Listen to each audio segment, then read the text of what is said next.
Mon parcours a été assez long, je trouve. Comparé à maintenant, les gens se lancent assez rapidement. Dans ma famille, on m'a fait grandir avec l'idée qu'il faut faire de grandes études. C'est normal, ma mère est créole, issue d'une famille créole assez pauvre. J'ai même pas eu le temps de quitter mon job que j'ai déjà commencé à travailler en tant qu'auto-entrepreneur. Comment tu as fait face à ces moments de doute? J'ai passé outre les jugements potentiels ou les avis de telle ou telle personne. Depuis des années, j'écris et c'est aussi quelque chose qui m'aide. J'écris dans les moments de stress et de doute et d'inquiétude. L'avantage de LinkedIn, qu'il soit encore possible d'avoir des stratégies en organique.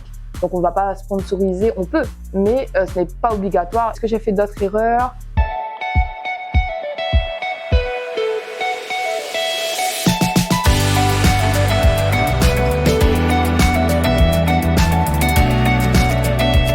Dans Soma l'entrepreneur, nous avons la chance d'accueillir Marina Sital, consultante et formatrice LinkedIn qui accompagne les dirigeants dans le développement de leur réseau professionnel.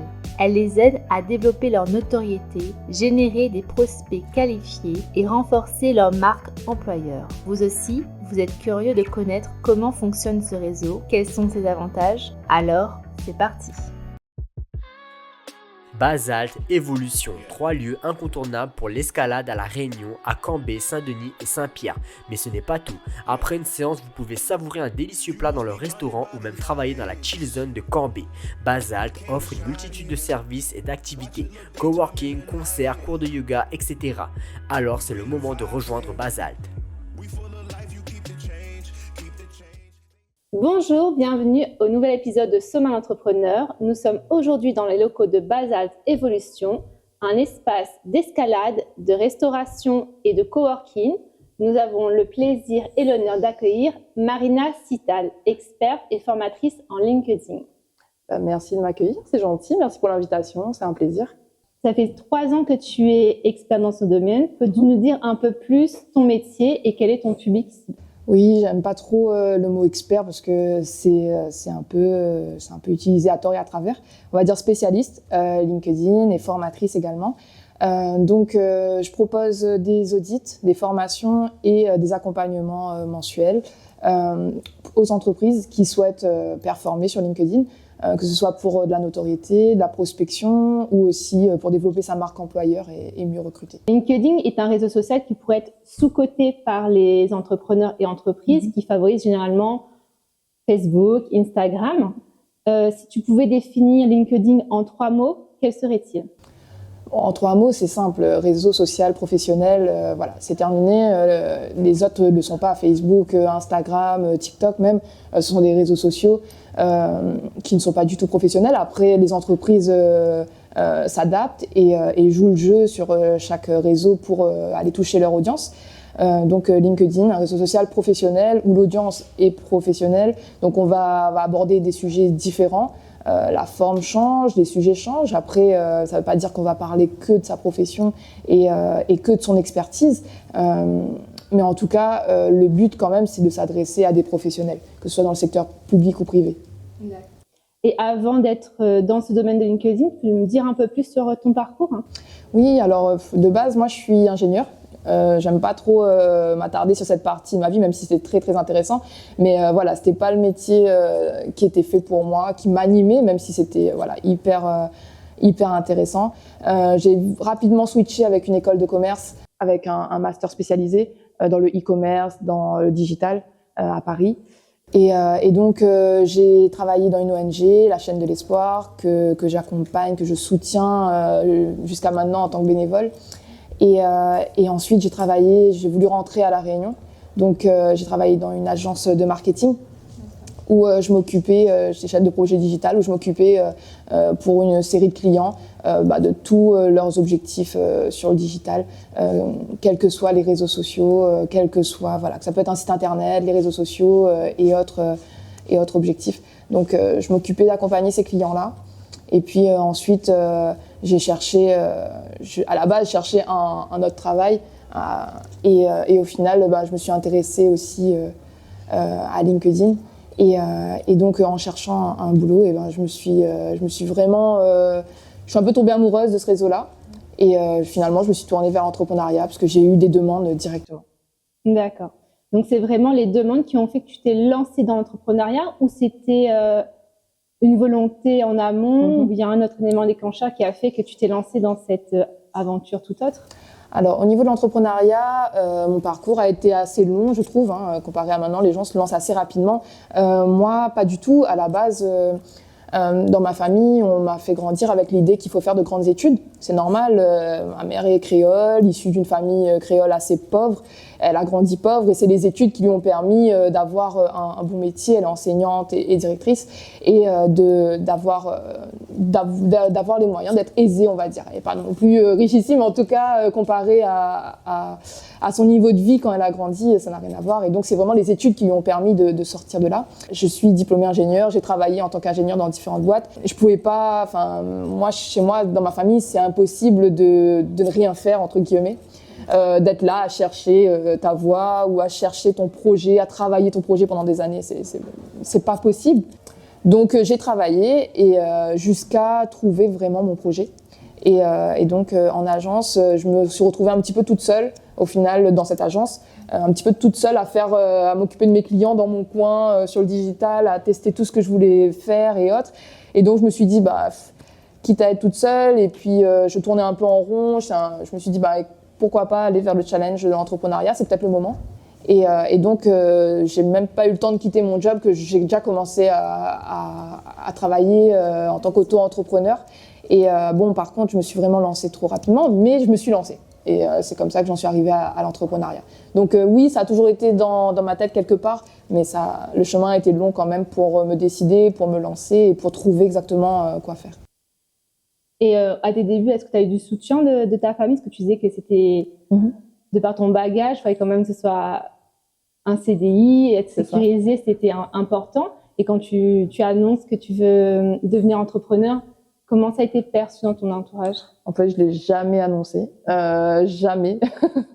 Et jusqu'à maintenant, personne ne sait vraiment ce que je fais, même si j'essaie de le crier haut et fort sur des réseaux sociaux, mais ça reste LinkedIn, ça reste des réseaux sociaux un peu à part, et puis en plus, ma famille s'y intéresse pas du tout. Du coup, je parle pas trop de ce que je fais, et donc au tout début, je l'ai caché même. Maintenant, je me cache plus, mais au tout début, je l'ai caché, j'ai caché mon projet. J'ai fait croire que j'étais en CDI, en télétravail, que voilà, le temps que tout ça se mette en place.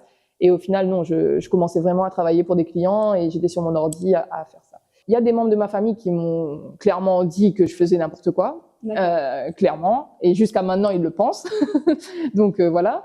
Mais sinon, pas non plus de grosses barrières et autres. Voilà, c'était juste des inquiétudes. Et c'est normal que ses proches s'inquiètent pour soi. J'ai pas eu le soutien que j'aurais aimé, mais en tout cas, j'ai pas eu non plus de grosses barrières à l'entrée. Et puis, c'est pas très grave. Je comprends leur inquiétude et je sais qu'il y avait des bonnes intentions derrière. Donc, tu nous parlais de tes débuts où c'était caché cette initiative entrepreneuriale. Comment tu as fait face à ces moments de doute du début? Au début, ça allait. Disons que justement, en éclipsant l'annonce, on va dire, de mon projet entrepreneurial à mes proches, du coup, j'ai passé outre les jugements potentiels ou les avis de telle ou telle personne. Donc voilà, vu que je ne l'ai pas annoncé, on n'a rien pu me dire. J'avais pas eu beaucoup de stress ou d'inquiétude. Enfin, moi, je suis quelqu'un qui... peut-être avec le temps encore plus, ça s'est peut-être amplifié, mais je suis quelqu'un de quand même de pas très stressé, mais si je stresse un peu pour rien. Les moindres petites choses m'inquiètent et prennent des proportions. Et donc dans le milieu entrepreneurial, c'est un défaut qui est très problématique puisque il y aura toujours des hauts, des bas, il y en a tous les jours. Et donc voilà, moi je monte rapidement en pression, je descends très rapidement aussi, et j'arrive quand même à trouver des solutions et à pas rester là-dessus. Comment je fais? À la base, je faisais beaucoup de sport, ça m'aide beaucoup. Je suis une grande passionnée de sport, le trail, la boxe thaï, je suis une grande passionnée. Le sport, c'est bien, mais ça résout rien. Mais en tout cas, ça permet de relâcher la pression et d'aller mieux sur le moment, et ça permet d'avoir la tête un peu plus froide pour réellement régler les problèmes. Mais maintenant que je suis maman, j'ai une petite fille, j'ai beaucoup moins de temps pour aller faire autant de sport que je faisais avant, et donc j'ai dû trouver d'autres solutions. Depuis des années, j'écris et c'est aussi quelque chose qui m'aide. J'écris quand dans les moments de stress et de doute et d'inquiétude, j'écris et ça me permet de vider mon esprit et d'être un peu plus légère et de gérer un peu mieux ces moments d'inquiétude, stress, anxiété qui font partie du jeu, tout simplement. Tout à fait. On va revenir sur LinkedIn. En tant qu'entrepreneur ou entreprise, pourquoi il est important d'être sur ce réseau social en particulier? Ouais. Alors, c'est important, oui et non, c'est-à-dire que c'est optionnel, bien sûr, hein, comme sur tous les réseaux sociaux, on a une stratégie et ça peut en faire partie ou non. Après, c'est vraiment un plus, je pense, en priorité pour les entreprises qui sont dans le B2B, parce que forcément, là, c'est une audience de professionnels, donc on peut s'adresser directement à des professionnels. Donc, il y a ce côté relationnel direct qu'on n'a pas sur les autres réseaux avec des professionnels. On peut aussi voir l'avantage de toucher le niveau national et international. Nous, on est à La Réunion, on a quand même cette difficulté à passer cette barrière qui sur le digital, finalement, est virtuelle. Donc, elle n'existe pas. Il y a aussi l'avantage de LinkedIn qu'il soit encore possible d'avoir des stratégies en organique. Donc, on ne va pas sponsoriser, on peut, mais ce n'est pas obligatoire et moi-même, je ne le recommande pas. Et créer des stratégies organiques, donc ça, c'est encore un avantage. Et maintenant, je m'adresse aussi aux entreprises qui sont dans le B2C, donc qui vendent des produits aux particuliers. Là aussi, LinkedIn peut avoir un avantage, c'est celui de s'adresser, ça peut être à des investisseurs, si on a une start-up, donc aller trouver des investisseurs. Ça peut être aussi si on a des campagnes de crowdfunding ou autre, pour trouver des personnes qui veulent soutenir sa boîte. Ça peut être aussi pour trouver des talents, trouver des partenaires. Et donc là, c'est un vrai plus. Je pense notamment, j'ai vu une vidéo sur la cofondatrice de Respire. Elle a fait une campagne donc de crowdfunding, il me semble. En tout cas, elle a fait une campagne pour avoir des fonds pour sa boîte. Et donc, c'est sur LinkedIn où elle a eu pas que, mais en grande partie, où elle a eu en organique énormément de visibilité parce que sa vidéo est devenue virale sur ce réseau-là. Et elle a eu énormément de soutien. Bon, pas que, hein, bien sûr. Après, quand on a beaucoup de visibilité, on a aussi les mauvais côtés. Mais en tout cas, elle vend des déodorants aux particuliers et pourtant, LinkedIn lui a permis vraiment d'aller toucher énormément de monde et d'obtenir des partenaires et des fonds pour sa boîte. Et tu parlais de stratégie organique qui permettait en fait de se passer un peu de la sponsorisation. Ouais. Qui est de plus en plus importante sur d'autres réseaux sociaux. Est-ce que tu peux nous en dire un peu plus sur ces stratégies? Oui. Alors, sur LinkedIn, en fait, c'est simple. Dans la stratégie organique, je parle, il y a 3 volets qui sont un peu essentiels. Donc, il y a l'optimisation de son profil, bien sûr, pour comme dans la vie de tous les jours, on va se présenter. Voilà. Donc, le profil, c'est essentiel pour donner une bonne impression. Donc, ça, c'est une première partie. Une fois que c'est fait, on a la création de contenu et le développement du réseau. Donc la création de contenu, on peut vraiment faire la différence avec du contenu créatif, bien sûr, il faut maîtriser un peu les codes de LinkedIn, mais on peut avoir sa touche personnelle et on peut aller vraiment toucher avec un message fort, montrer ses valeurs, ses engagements, sa promesse, vraiment énormément de choses sur sa boîte, les coulisses qu'on ne montre pas forcément sur d'autres réseaux sociaux et qui n'intéressent pas forcément tout le monde. Donc sur ce réseau-là, on peut se permettre d'aller créer du contenu performant, donc de manière organique, il aura de la visibilité s'il est à valeur ajoutée.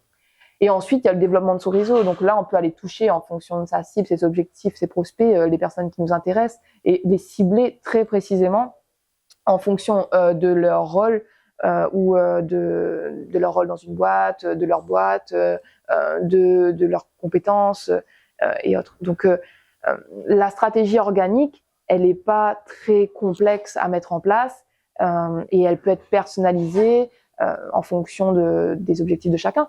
Donc, c'est hyper intéressant. Quand tu dis un profil optimisé, là, je crée ma page LinkedIn.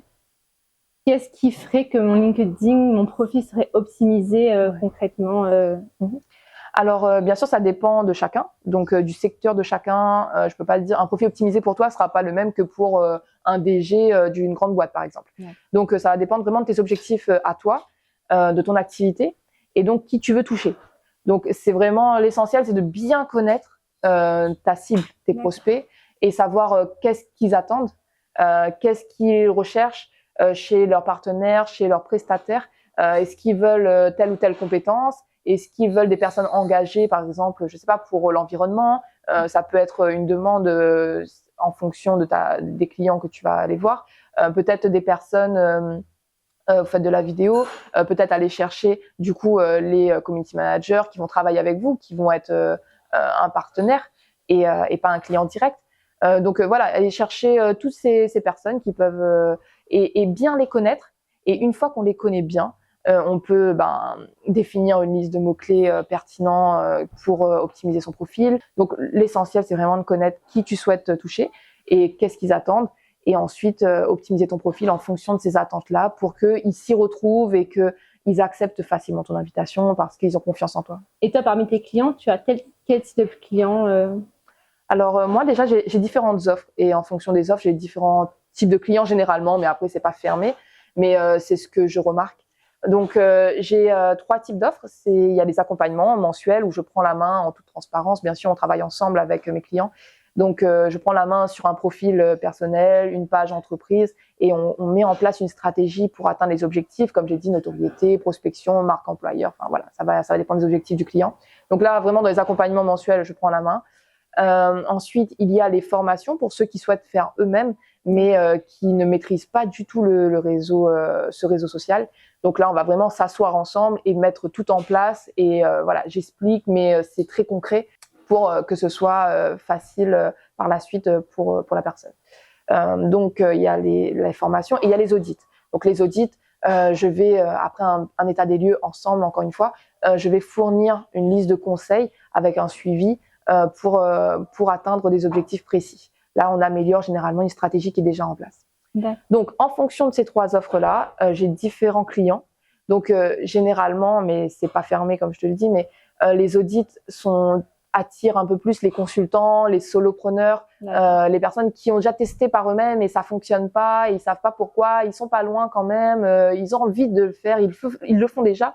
Donc voilà, les audits, c'est généralement pour ces personnes-là, mais ça peut être aussi pour, par exemple, un dirigeant qui a 4 ou 5 casquettes différentes, 4-5 entreprises et qui ne comprend plus comment communiquer sur l'une, l'autre pour pouvoir expliquer comment reprendre en main son compte LinkedIn et reprendre la parole et avoir de l'impact. Donc ça peut être, voilà. En tout cas, c'est une liste de conseils que je refile et ça touche un peu ces personnes-là. Les formations, moi j'ai vraiment une formation phare que je donne et donc ça s'adresse plutôt aux dirigeants d'entreprise de moyennes entreprises qui souhaitent le faire eux-mêmes, qui ont vraiment cette volonté-là et qui soit n'y connaissent rien du tout, c'est possible, on part de zéro, soit voilà, ils connaissent le potentiel, ils ont vraiment envie de le faire, vraiment envie de le mettre en place auprès de leurs équipes, sensibiliser leurs équipes, mais ils ont besoin d'être formés, de comprendre et de gagner du temps tout simplement parce que sinon on va ramer longtemps. Et puis il y a les accompagnements. Là, c'est pour les entreprises qui n'ont pas envie de faire les choses eux-mêmes, soit parce qu'ils n'ont pas le temps tout simplement, soit parce qu'ils n'ont pas les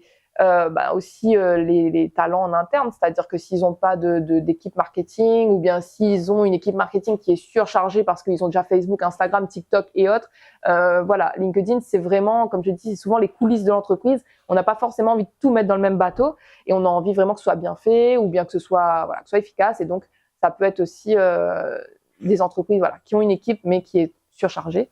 Et donc, c'est des moyennes et grandes entreprises là à qui ça s'adresse et ça peut être aussi des entreprises qui sont déjà présents mais ça performe pas et donc ils veulent donner la main à quelqu'un qui est spécialisé dans ce domaine-là.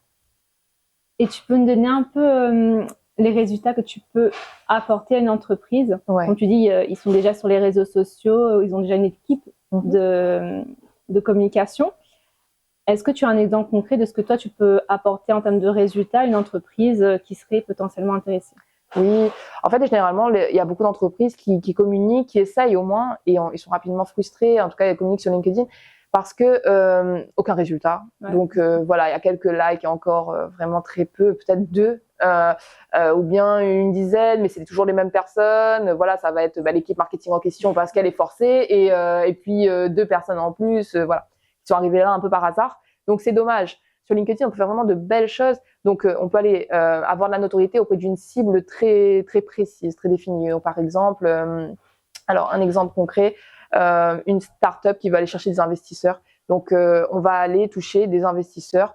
Généralement, les investisseurs, ils mettent pas forcément investisseurs dans leur titre LinkedIn, mais bon, business angel et autres, ou bien les fonds d'investissement, enfin voilà.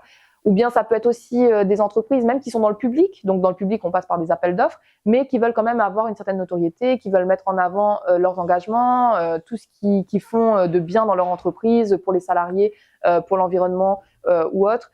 Donc ils veulent vraiment mettre en avant leurs engagements, les associations qui défendent, qui soutiennent. C'est aller toucher les bonnes personnes. Et là, on aura bien sûr des likes, des abonnés, mais aussi des messages et surtout ce que je trouve. Après, bien sûr, ça dépend des objectifs, parce que quand on veut de la notoriété, généralement, on s'arrête à toucher les gens avec le bon message. Mais on peut aller aussi à la prospection qualifiée. Et là, on obtient des contacts de personnes qui veulent vous rencontrer ou des personnes qui acceptent de vous rencontrer pour un projet précis. Donc, c'est pas rencontrer au hasard. Ils savent déjà ce que vous faites, les offres que vous avez. Et donc, ils sont vraiment intéressés parce que ce sont les bonnes personnes à qui on a adressé le bon message et qu'on sollicite tout simplement de la bonne manière. Et donc, voilà, ça peut être des contacts qualifiés, autant que les likes, autant que les abonnés, mais des abonnés triés sur le volet, quoi. Alors, tu nous parlais d'un profil LinkedIn optimisé. Alors, au contraire, quelles sont les erreurs que tu vois le plus souvent sur LinkedIn ?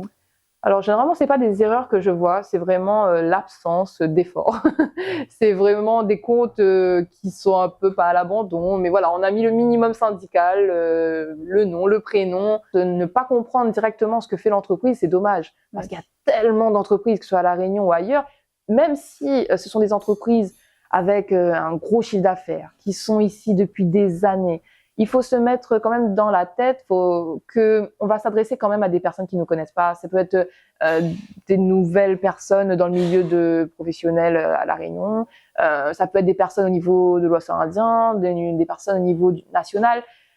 Il faut se remettre à niveau et se dire que notre entreprise n'est pas forcément connue de tout le monde et qu'il faut vraiment expliquer ce qu'on fait et expliquer de manière simple, un peu vulgarisée. Avec l'avènement de tous ces réseaux sociaux, tu vois comment LinkedIn dans plusieurs années? Tu penses qu'il sera encore un élément phare sur nos réseaux ou au contraire LinkedIn, c'est vraiment vieux déjà. Hein. LinkedIn, c'est vraiment un vieux réseau social que limite beaucoup de gens avaient oublié. Hein. Et c'est encore le cas aujourd'hui, même s'il y a énormément d'utilisateurs. Mais ça s'est beaucoup développé après Covid. Et je pense que ça continue à se développer, en tout cas depuis Covid, c'est en 2020. On est en 2024 et il y a eu beaucoup d'avancées. Le réseau social essaye de s'améliorer, essaye d'apporter vraiment des corrections. Donc, je pense que ça va aller de mieux en mieux. Moi, mon but à moi, c'est vraiment de donner la parole aux entreprises, donner la parole à toutes les entreprises, qu'elles puissent prendre la parole. Et je trouverais ça hyper intéressant d'avoir des porte-paroles, puisque les entreprises, pour moi, c'est des porte-paroles au final, quand elles commencent à publier un peu leur contenu et ce qu'elles font réellement sur LinkedIn de la bonne manière. Et d'avoir ça dans différentes niches qui sont pas du tout représentées. Donc, voilà, le marketing, on en parle beaucoup sur LinkedIn. Moi, j'aimerais vraiment que la gastronomie, ce soit autant d'ampleur, autant de visibilité. Les spiritueux, ça peut être aussi des secteurs plus dans le secteur public, les villes. Il y a quelques villes qui sont, je parle au niveau de la Réunion, après au niveau national c'est autre chose, mais il y a quelques villes qui sont présentes sur LinkedIn. Il y en a d'autres qui voient l'intérêt, il y en a d'autres avec qui je discute, qui disent ouais on aimerait bien, mais voilà c'est pas encore le cas. Et je pense que ça peut être hyper intéressant d'être présent sur ce réseau-là, d'expliquer les projets qui se passent à une audience professionnelle. Et ça apporte une belle visibilité au niveau de l'océan Indien. Ça fait vraiment monter la Réunion. Donc, moi, je pense que LinkedIn, en règle générale, ça va être de mieux en mieux, c'est-à-dire de plus en plus d'utilisateurs et de plus en plus d'utilisateurs qui comprennent le réseau et le réseau aussi qui s'améliore lui aussi de son côté avec des mises à jour et autres. Donc voilà, je pense que ça va être de mieux en mieux à ce niveau-là. Et j'espère vraiment, moi, et que toutes les formatrices et consultantes LinkedIn, parce qu'il y en a quand même pas mal, qu'on puisse développer et donner la parole à toutes ces entreprises, ces startups et permettre une belle dynamique et pousser l'entrepreneuriat au summum. Oui.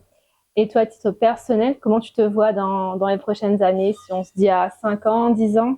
Alors moi, je change très rapidement d'avis, je suis vraiment dangereuse à ce niveau-là. Il y a quelques années, on m'aurait demandé, déjà, j'aurais dit que je voulais une entreprise avec tel salaire, et puis je voulais être seule déjà dans mon entreprise. Ça a complètement changé. Donc depuis que j'ai eu ma fille, je me rends compte que tu peux pas faire tout seul. Et donc j'aimerais dans le futur recruter. Au début, je faisais que de l'accompagnement. J'ai développé le volet formation parce qu'on me l'a demandé tout simplement. Et j'aime beaucoup donner des formations. Et je pensais vraiment à terme faire que de la formation. Mais je trouve ça quand même hyper intéressant aussi l'accompagnement et autres. Donc c'est pour ça que finalement je pense pas faire 100% de formation.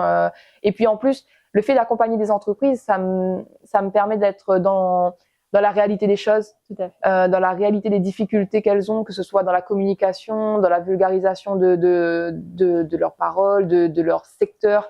Donc, dans quelques années, je sais pas, mais en tout cas, je pense que mon entreprise est bien partie pour grandir, pour évoluer en termes d'objectifs, obtenir plus de clients, peut-être recruter quelqu'un et avoir encore plus de visibilité sur ce réseau-là.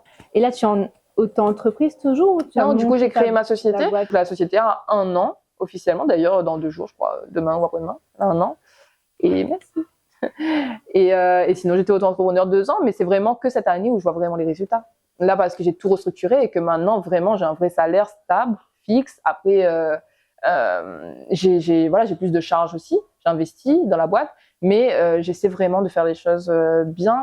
Et je faisais trop d'erreurs les 2 premières années. Donc là, je me force à être plus organisée et à respecter. C'est quoi tes erreurs, par exemple, que tu as fait à tous tes débuts? J'en ai fait une liste. Alors, les erreurs que j'ai fait. Déjà, j'avais du mal à dire non. Donc, j'ai accepté un peu toutes les offres qui venaient, tous les clients qui venaient. Donc, c'est pour ça que je faisais des choses très personnalisées. J'avais du mal aussi à négocier. Négocier, c'était pas mon fort.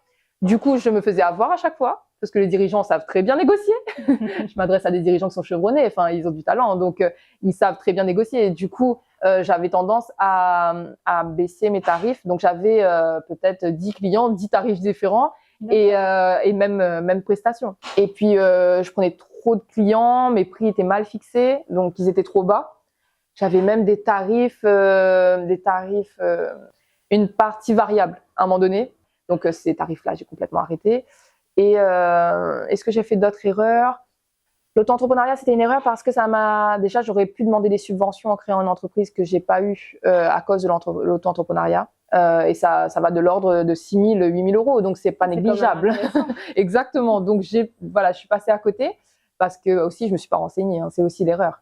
Beaucoup de précipitation, je me suis un peu lancée, voilà, j'ai eu des demandes, je me suis lancée sans trop réfléchir, mais il fallait réaliser un business plan, une étude plus poussée, une analyse client, et là j'aurais pu peut-être fixer des tarifs qui soient justes, et puis éviter, voilà, ça m'aurait évité pas mal d'erreurs, juste de prendre du temps tout simplement. Après, malheureusement, on ne connaît pas tout ça quand on débute et on a tellement besoin de revenus. Donc, je comprends ton parti pris d'accepter tout le monde. C'est ça. Il y a peu de monde au début. Ouais. Et d'essayer d'avoir des prix personnalisés parce qu'on veut tellement travailler et avoir de la clientèle qu'on se dit je revois un peu mes tarifs à la baisse. Et en fait, c'est clair. En fait, c'est rattraper sur notre client. Et finalement, on est là, la course à la clientèle. Exactement. Mais en fait, je prenais beaucoup plus de clients par mois avant en auto-entrepreneur que maintenant avec ma société, mais je gagne mieux maintenant.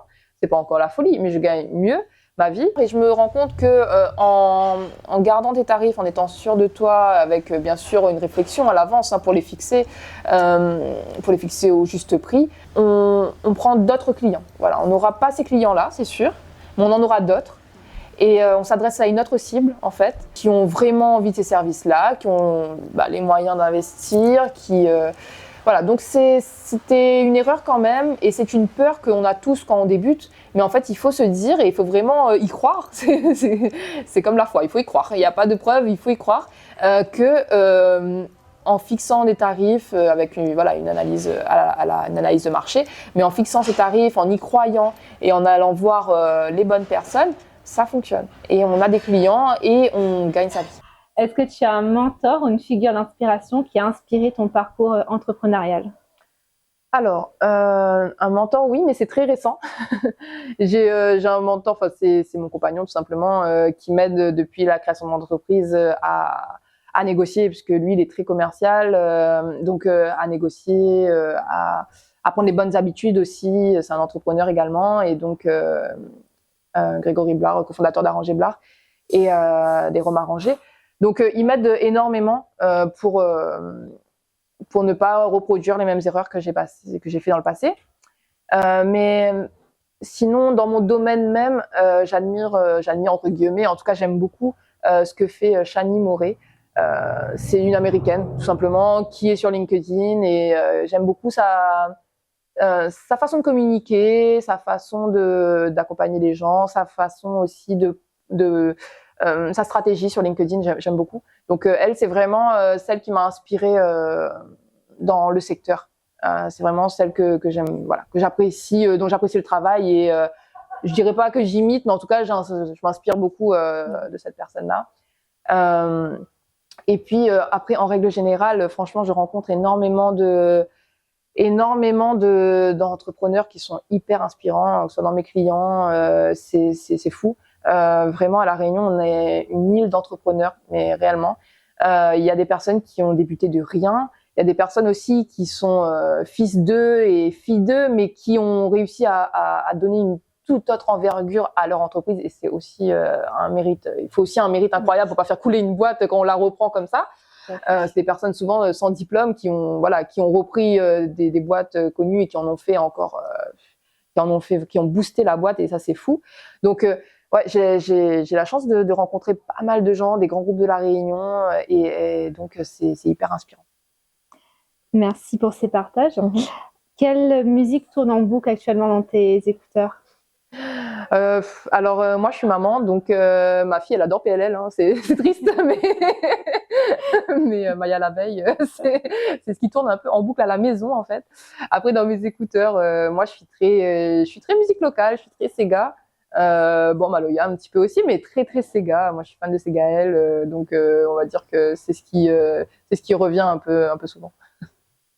Et pour terminer, quel conseil donnerais-tu à un entrepreneur qui hésite à se lancer? Alors, mon conseil, et j'ai été invitée à un événement avec Initiative Réunion sur l'entrepreneuriat féminin très récemment, et c'est le même conseil que j'ai donné, c'est vraiment de prendre le temps et de se faire accompagner. Alors ça vraiment, ça vaut tout l'or du monde. On gagne un temps fou à se faire accompagner. Il y a des incubateurs maintenant à La Réunion, que ce soit féminin ou autre. Il y a des incubateurs.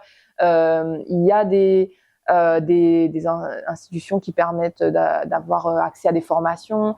Il faut vraiment se faire accompagner. C'est un gain de temps fou. On n'est pas tout seul. On peut éviter pas mal d'erreurs.